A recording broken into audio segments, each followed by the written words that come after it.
ഇവിടെ എല്ലാത്തരം കടകളൊക്കെ ഉണ്ട്. ഇങ്ങനെ നടന്നിരിക്കുക. എന്താണ്ടൊക്കെ നോക്കണ്ടത്.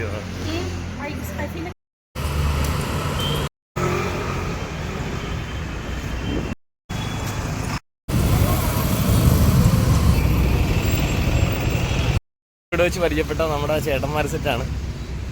എല്ലാവരും വളരെ വിശദമായിട്ട് തന്നെ കാര്യങ്ങൾ പറഞ്ഞു തന്നിട്ടുണ്ട്. വലത്തേറ്റ് നിൽക്കുന്ന തോമസ് ചേട്ടനാണെങ്കിൽ ഇവിടുത്തെ ഗവൺമെൻറ് അപ്രൂവ്ഡ് ഗൈഡാണ്, കേരളയാണ്. ബാക്കി ഈ രണ്ടുപേരും വെച്ചാൽ ഞങ്ങളെ കണ്ടവരുടെ തന്നെ വേണ്ട കാര്യങ്ങളൊക്കെ പറഞ്ഞു തന്നു. വളരെയധികം സന്തോഷം ഇവിടെ വന്നപ്പോൾ ഇവരെ പരിചയപ്പെടാൻ സാധിച്ചാൽ. അപ്പോൾ വീണ്ടും കാണാം. Okay, by.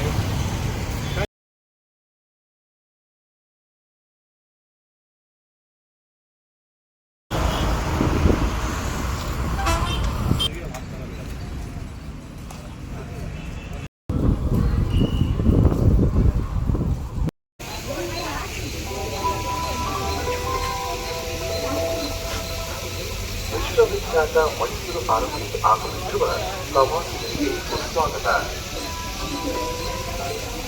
ಇದು ಪ್ರವಾಸಿಗರ ಗಮನಕ್ಕೆ ಜೇಬುಗಳ್ಳರ ಹಾಗೂ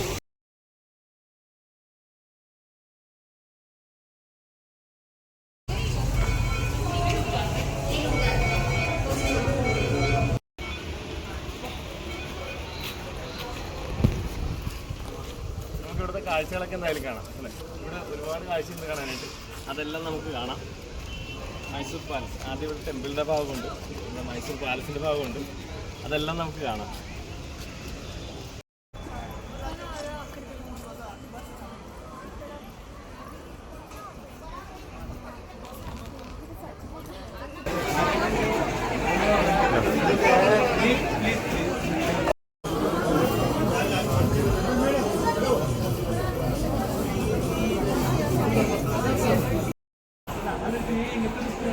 ടൂറിസ്റ്റ് പ്ലേസ് എന്താ വാട്ടർ തന്നെ, ഹൗസ് ബോട്ട് ടൗണിലെ പക്കത്താണ്. ഇവിടെ എവിടെയാ? പ്രോപ്പർ മൈസൂരാണ്. പേര് ശ്രീധർ. കന്നഡ. എത്ര വർഷമായിട്ട് ഗവൺമെന്റ്? 3 വർഷമായി. ഇതാണ് ഫസ്റ്റ്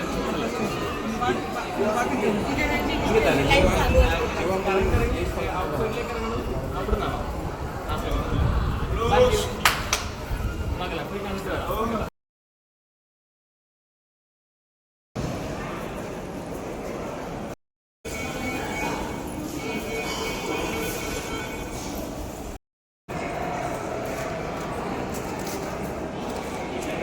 ഈ കോട്ടയുടെ അകത്തവശം നമ്മൾ കാണുന്നത് എത്ര മനോഹരമാണ്. ഇവിടെ വരുന്നവർക്കറിയാം ഓട്ടോമാറ്റിക്കായിട്ട് നമ്മൾ കയറുമ്പോൾ അങ്ങനെയുള്ള വഴി ക്രമീകരിച്ച്. പിന്നെ ഭയങ്കര അത്ഭുതമാണ്, ഭയങ്കര മനോഹരമായ കാഴ്ചകളാണ് ഇവിടെ വന്നു കഴിഞ്ഞാൽ എനിക്ക് കാണാൻ സാധിക്കും. അപ്പോൾ അതെങ്ങനെ എത്തിച്ചേർന്നത്, എത്ര ടിക്കറ്റാണെന്നൊക്കെ ഞാൻ വീഡിയോയിൽ പറഞ്ഞോളാം. ഇപ്പം എന്തായാലും നമുക്ക് കാഴ്ചകളിലേക്ക് കിടക്കാം. കാരണം ഈ കോട്ട രൂപീകരിച്ചിരിക്കുന്ന വർഷം അതെല്ലാം ഞാൻ പറയാം. ഭയങ്കര മനോഹരമായിട്ടാണ് ഇതെല്ലാം ചെയ്തിരിക്കുന്നത്. And this is the old model of the palace. This is the old model is down.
അപ്പൊ അകത്തെ കാഴ്ചകളിൽ ഈ പ്രധാനപ്പെട്ട കാഴ്ച നമ്മുടെ രാജാവിന്റെ ഒരു സിംഹാസനമുണ്ട്. പിന്നെ അത് ആനക്കൊമ്പാണ് കാണുന്നത്. ആനക്കൊമ്പ് പിന്നെ ആ ഒരു അത് ഒരു ഭംഗി എന്ത് ഭംഗിയായിരുന്നു. അടുത്ത് ആനയുടെ പടവും കൂടെ കൊടുത്തിട്ടുണ്ട് ശരിക്കും. ഞാൻ സൂം ചെയ്ത് നേരത്തെ എടുത്തിട്ടുണ്ട്. അപ്പൊ അത് നിങ്ങൾക്കായിട്ട് കാണിച്ചു തരുന്നത്. പിന്നെ നമ്മൾ സിൽവറായിട്ടുള്ളതാണ്. ചെയറുകളെല്ലാം സിൽവറാണ്. അതായത് നമുക്കിവിടെ സിംഹാസനം എന്ന് പറയുന്ന ഒരു ഭാഗം നമ്മൾ ചെയറിനൊക്കെ ഉപയോഗിക്കുന്നതാണ് കസേരയിൽ ഉപയോഗിക്കുന്നത്. അതെല്ലാം സിൽവറിലാണ്. പിന്നെ ഗ്ലാസ്സിൽ ചെയ്തവരുണ്ട്. അതിൻ്റെ ആ കാലിൻ്റെ ഭാഗം ഗ്ലാസ്സിൽ ചെയ്തവരുണ്ട്. അപ്പോൾ പണ്ടത്തെ കാലത്തെ ടെക്നോളജിയും പിന്നെ അത് കഴിഞ്ഞ് ഇടയ്ക്ക് അന്നേരം വുഡായിരുന്നു ഫുള്ള്, തടി കൊണ്ടുള്ള വുഡായിരുന്നു. ഇപ്പം അത് കുറേയേറെ തടികൾക്ക് മാറ്റം വരുത്തിയിട്ട് ഇപ്പം വെച്ചാൽ ഒരുപാട് വർഷങ്ങൾക്ക് മുമ്പാണ്. ആ വർഷം എത്രയാണെന്നുള്ളതൊക്കെ നമുക്ക് ഗൂഗിളിൽ സെർച്ച് ചെയ്ത് കഴിഞ്ഞാൽ അറിയാൻ പറ്റും. ഇതിൻ്റെ ഹിസ്റ്ററിയാണ്. അപ്പോൾ അതെല്ലാവരും കാണും. പിന്നെ ഞങ്ങളുടെ യൂട്യൂബ് ചാനൽ എല്ലാവരും കാണുകയും സബ്സ്ക്രൈബ് ചെയ്യുകയും ചെയ്യണം.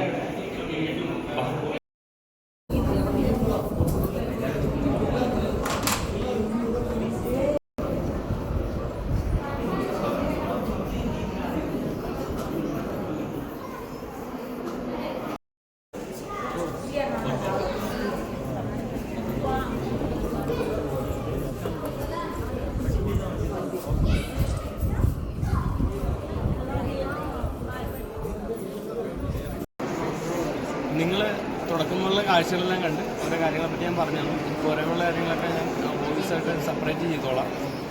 ഈ കൊട്ടാരം എന്ന് പറഞ്ഞാൽ നമ്മളിപ്പോൾ കയറി വന്ന വഴികൾ നമ്മൾ അത്ഭുതപ്പെടുത്തുന്ന രാജാവ് കാണിക്കുക ഇല്ലാത്തുക എന്ന് പറഞ്ഞാൽ നമ്മൾ കേട്ടിട്ടുള്ള വാക്ക് തന്നെയാണ്. പക്ഷേ ഇത്ര അകലത്തിൽ ഇവരെ നമ്മൾ കാണാൻ വന്നതിൻ്റെ ഒരു ക്യൂരിയോസിറ്റി കാരണം നമ്മൾ ഇത്ര നടക്കും.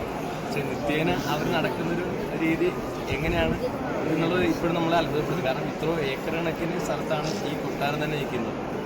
അപ്പോൾ ആ കൊട്ടാരത്തിനുള്ളിൽ കൂടെ അല്ലെങ്കിൽ പുറത്തേക്കുള്ള ഉദ്യാനത്തിലേക്ക് നടക്കുക എന്ന് പറഞ്ഞാൽ വളരെ ബുദ്ധിമുട്ടുള്ള കാര്യമാണ്. കാരണം എത്രയോ അകലത്തിൽ നടന്നിട്ട് വേണം റിട്ടേണായിട്ട് ഇവിടെ വരാനായിട്ട്.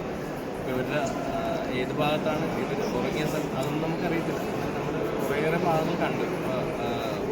കുറേ ഇപ്പോൾ രാജാവിൻ്റെ ചിത്രം ഉൾപ്പെടെ കുറേ ഭാഗങ്ങൾ കണ്ടിട്ടുണ്ട്. പിന്നെ ഇത് രാജസസ് കൂടിയ സ്ഥലമാണെന്ന് നമുക്ക് സംശയമുണ്ട്. വ്യക്തത കിട്ടുന്നില്ല. ആരോട് ചോദിക്കാനായിട്ട് ഒരു ഐഡിയ ഇവിടെ കിട്ടുന്നില്ല. അതിൻ്റേതായിട്ടുള്ള ഒരു മനോഹരം. കാരണം ഇവിടെ നിന്നുള്ള പുറത്തേക്കുള്ള വ്യൂ ഞാൻ നിങ്ങളെ കാണിച്ചിരുന്നു. അത്രയും മനോഹരമാണ് പുറത്തെ കാഴ്ചകൾ. അപ്പോൾ എല്ലാവരും വരുമ്പോൾ അതെല്ലാം ആസ്വദിക്കണം വന്നിട്ട്. കാരണം വന്ന് പെട്ടെന്ന് പോകത്തക്ക രീതിയിലേക്ക് ഇങ്ങോട്ട് ആരും വരരുത്.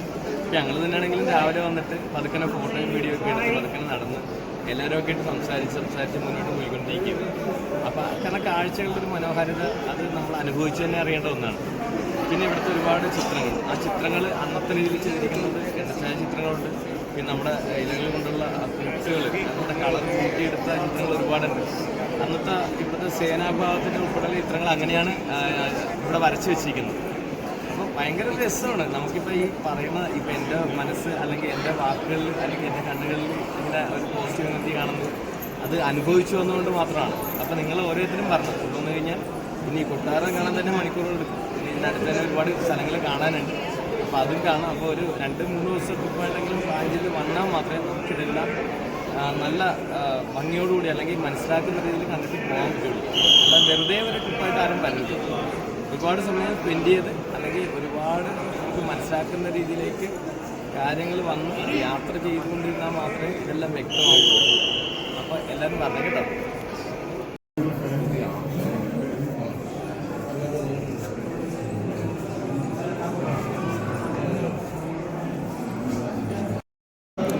കൃഷ്ണരാജ്യം ഇവിടുത്തെ മഹാരാജാവിൻ്റെ പ്ലാസ്റ്റർ ഓഫ് പാരീസിലെ ചിത്രമാണ് ഈ കാണുന്നത്.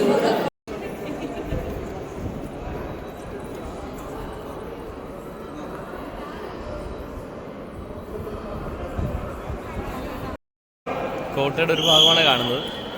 ഞാൻ എൻ്റെ ഫേസ് ഔട്ടാക്കിക്കൊണ്ട് ബാക്ക് സൈഡ് കാണിച്ചു തരാം. അപ്പോൾ അന്നേരം ഇവിടെ നിന്നുള്ള കാഴ്ചയുടെ ഒരു മനോഹരം നിങ്ങൾക്ക് മനസ്സിലാവുള്ളൂ. ഇത് കണ്ട